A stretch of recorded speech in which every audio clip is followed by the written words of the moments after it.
Hello everyone, हम लोग क्या है 2020 के क्वेश्चन देख रहे हैं। तो ये आपका मेंसुरेशन का क्वेश्चन है और देखते हैं क्वेश्चन में क्या दिया हुआ है। On a rectangular metal seat of area 135, या 2 बार टाइप हो गया है तो आप इस चीज को भूल जाए, ये 1 टाइम होगा सिर्फ 135 स्क्वायर। और उसके बाद circle is painted such that the circle touches 2 opposite sides. ठीक है, तो हम लोग यहां पर काम क्या करते हैं, स्टेप नंबर 1 लिखते हैं और एक रेक्टेंगल बना लेते हैं। रेक्टेंगल में क्या है, देखो कि एक सर्कल है इसके अंदर जिसको पेंट किया गया है और इस पर आप ऐसे कुछ पेंटिंग बना सकते हो अगर चाहो तो, ऐसा कुछ नहीं। ये हो गया आपका। ठीक है, इन्होंने बोला if the area of the sheet left unpainted is 2/3 the painted area then the perimeter of the rectangle in inches. अब ध्यान से सुनो हमारी बात। अच्छा, स्क्वायर इंच लिखा है यहां पर, ठीक है, स्क्वायर इंच लिखा है। अब हमारी बात ये सुननी है आपको कि रेक्टेंगल का पेरीमीटर निकालने के लिए हमको किन चीजों की जरूरत पड़ती है। तो आप बोलेंगे लेंथ की जरूरत पड़ेगी और हमको ब्रेथ की जरूरत पड़ेगी, और तो कुछ पड़ता ही नहीं है क्योंकि 12+b होता है। तो अब हम कैसे निकालेंगे, और सारे ऑप्शन पाई के टर्म में दे रखे, तो इसका मतलब कुछ ना कुछ इन दोनों के बीच में रिलेशन है। तो अगर हम आपसे ये बोल देते हैं कि इसका जो एरिया है वो अगर x है, सर्कल का एरिया x है, तो अनपेंटेड एरिया कितना है, देखो 2/3 ऑफ x है। ठीक है, उन्होंने बोला टोटल एरिया 135 स्क्वायर इंच है। तो अगर हम आपसे ये कह दें कि x plus 2x/3 is equal to 135, तो आप बिल्कुल कहेंगे हाँ लिख सकते हो। इसको इधर भेज दो तो ये वैल्यू कितनी हो जाएगी, 5x/3 इज इक्वल टू 135। अब अगर हम इसको 5 से काट देते हैं तो 5 2 5 7 135 कट जाएगा। तो x की वैल्यू कितनी होगी, 81 इंच स्क्वायर। आप इसको ऐसे रहने दो भी, ठीक है। ये हो गया आपका क्या, एरिया ऑफ सर्कल हो गया। ठीक है, अब आपको ये पता है कि हम अगर नॉर्मली ऐसे एरिया लिखना चाहें तो πr square is equal to हम क्या लिख सकते हैं बताओ, 81 लिख सकते हैं। तो r square is equal to 81/π लिखेंगे। अगर हम स्क्वायर हटा दें, इधर स्क्वायर रूट लग जाएगा तो वैल्यू आपकी हो जाएगी 9 कितना, स्क्वायर रूट ऑफ पाई। ये क्या हो गया, इसका रेडियस हो गया। अब अगर रेडियस आपका 9 क्या है, आपका रूट पाई है, तो सीधी सी बात है ये जो लेंथ है यहां से यहां तक की दुगनी हो जाएगी, क्योंकि यहां तक रेडियस है। तो पूरा ले लोगे तो डायमीटर हो जाएगा, तो ये वैल्यू आपकी क्या हो जाएगी, 18/√π हो जाएगी। और यही आपका क्या है, ब्रेथ की वैल्यू। ठीक है, ये आपका हो गया पहला केस जहां हमने लेंथ निकाल लिया इन टर्म्स ऑफ क्या, पाई। स्टेप नंबर 2, स्टेप नंबर 2 ये कहता है कि L इंटू बी की जो वैल्यू है 135 है। तो आप ध्यान से देखो, L ऐसे रहने दो और यहां पर वैल्यू कितनी हो जाएगी, 18/√π हो जाएगा और इज इक्वल टू 135। तो अगर आपसे हम कहें कि इसको जरा सिंप्लीफाई करो तो L की जो वैल्यू है वो कितनी हो जाएगी, 135π रूट में और डिवाइडेड बाय क्या हो जाएगा, 18। देखो 9 से कट जाएगा, 9 से कितने टाइम, 2 टाइम, 9 से कितने टाइम, 15 टाइम। तो यहां पर जो वैल्यू आ गई L की वो कितनी आ गई, पाई रूट में ऐसे ही रहेगा, नहीं 15√π डिवाइडेड बाय क्या हो जाएगा, 2 हो जाएगा। ये आपने क्या लिख दिया, L की वैल्यू। ठीक है, अब दोनों हमको इन टर्म्स ऑफ पाई पता चल गया, तो हम स्टेप नंबर 3 बना लेते हैं। और स्टेप नंबर 3 हमसे कहता है आप पेरीमीटर बताओ। तो पेरीमीटर हमको पाई के टर्म में बताना है, तो 2l+b ही तो लिखेंगे हम, is equal to perimeter of rectangle. तो 2 ऐसे रहने दो, l की वैल्यू कितनी हो जाएगी, 15√π, 15 है, 15√π डिवाइडेड बाय क्या हो जाएगा, 2 हो जाएगा। और यहां प्लस में क्या लिख दोगे आप, देखो प्लस में आप लिख दोगे जो इसकी ब्रेथ है वो कितनी है, 18/√π।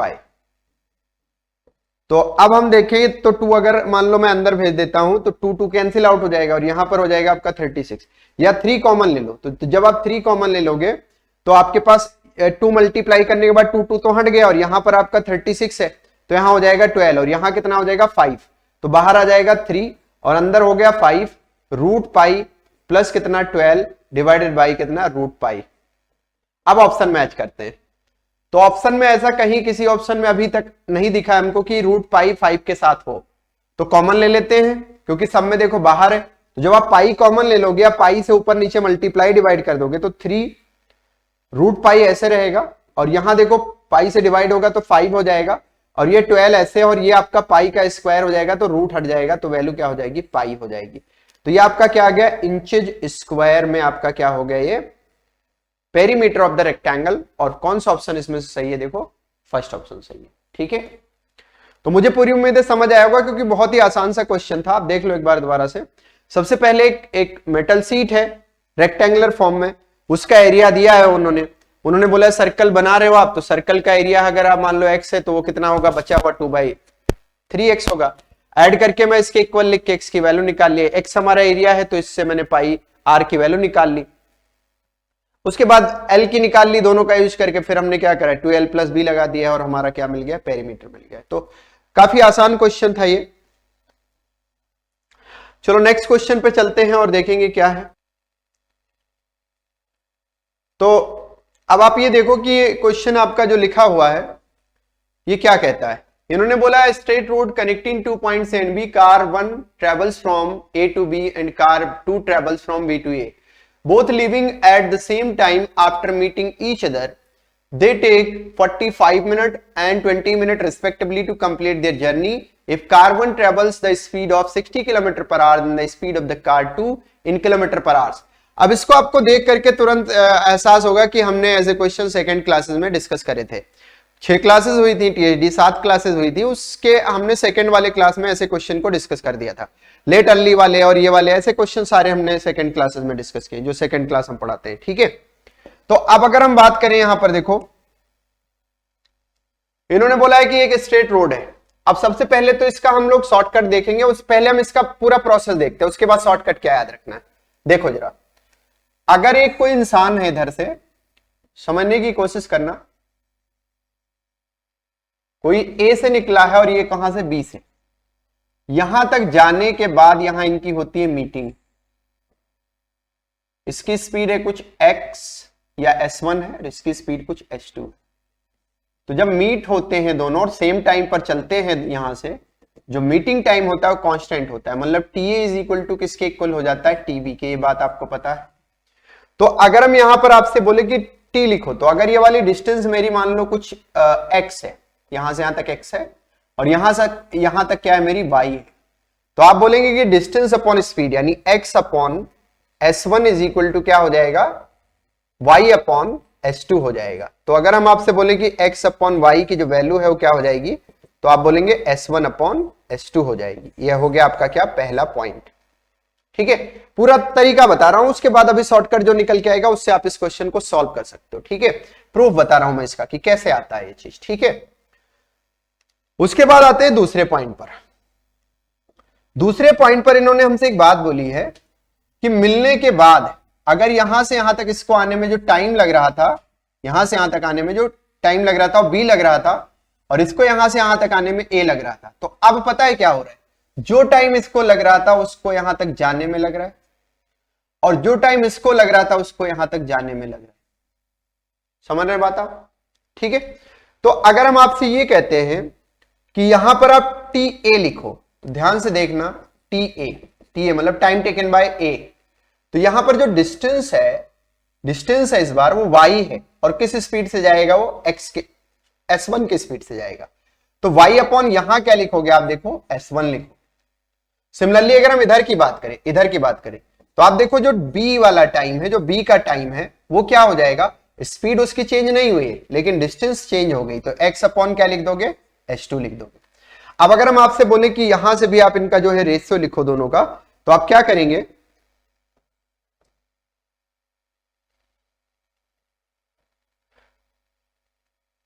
TA इंटू s1 = y, और यहां से क्या लिख देंगे, TB इंटू s2 = x। ठीक है, अब दोनों को अगर मैं डिवाइड कर देता हूं, तो जब आप दोनों को डिवाइड करेंगे तो आप ये देखो कि यहां पर क्या आएगा, TA s1 और नीचे क्या आ जाएगा, TB s2, और यहां आ जाएगा आपका y अपॉन x। अब दूसरे और पहले इक्वेशन को आप जरा देखो, जो हमने यहां लिखा था और जो हमने यहां लिखा, इन दोनों को देखो एक बार अच्छे से। क्या बताओ, मैं यहां पर x अपॉन y की जगह s1 अपॉन s2 लिख सकता हूं, बिल्कुल लिख सकता हूं। तो आप बोलेंगे यहां हो जाएगा TA मतलब टाइम 1 जो ए का था, ए से पॉइंट से चलने का, या ए का है, यहां पर आप ऐसे भी लिख सकते हो। यहां क्या हो जाएगा टीबी, और ये कितना हो जाएगा S2 इज इक्वल टू, यहां आपका हो जाएगा S2 अपॉन S1। देखो S2 अपॉन S1 हो जाएगा। तो अब हम काम क्या करने वाले हैं, देखो ये इधर चला जाएगा, इधर चला जाएगा, तो ये स्क्वायर हो गया S1 का स्क्वायर, और ये क्या हो गया आपका S2 का square is equal to T upon क्या, ये पलट जाएगा, टी अपॉन टी भी नहीं होगा, ये आपका क्या हो जाएगा टीबी अपॉन टी। यहां से देख लो दोबारा से, इसको हमने इधर भेज दिया, इसको इधर भेज दिया, तो ये उधर चला जाएगा, इधर चला जाएगा, ठीक है।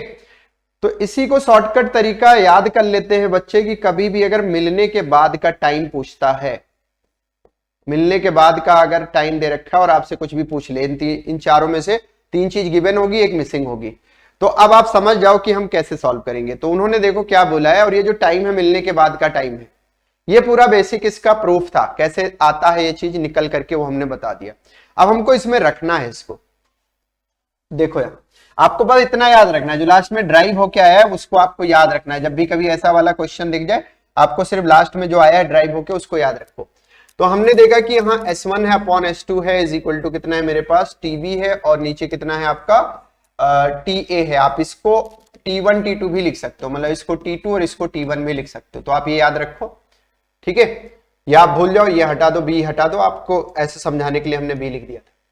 अब पढ़ते हैं आगे। तो इन्होंने बोला है कि जो पहले वाली ट्रेन है उसको लग रहा है 45 मिनट, तो यहां S1 upon S2 under root क्या लिखोगे, इन्होंने बोला है कि पहले वाली ट्रेन को लग रहा है 45 और दूसरे वाले को कितना लग रहा है 20, ठीक है।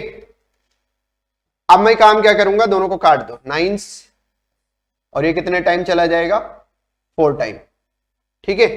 तो अब हमने रूट हटा दिया, तो S1 अपॉन S2 की जो वैल्यू आ गई वो कितनी आ गई 3/2 आ गई। अब इसमें हमें एक वैल्यू पता है कोई, देखो इन्होंने बोला था स्पीड ऑफ कार 1 इज 60, तो स्पीड ऑफ कार 1 का मतलब है 60 upon S2 is equal to 3/2। 30 से इसको काट दो, कितने टाइम 30 टाइम, तो वैल्यू कितनी होगी आपकी S2 इज इक्वल टू कितना हो जाएगा, ये 20 जाएगा, ये 20 हो जाएगा, ठीक है।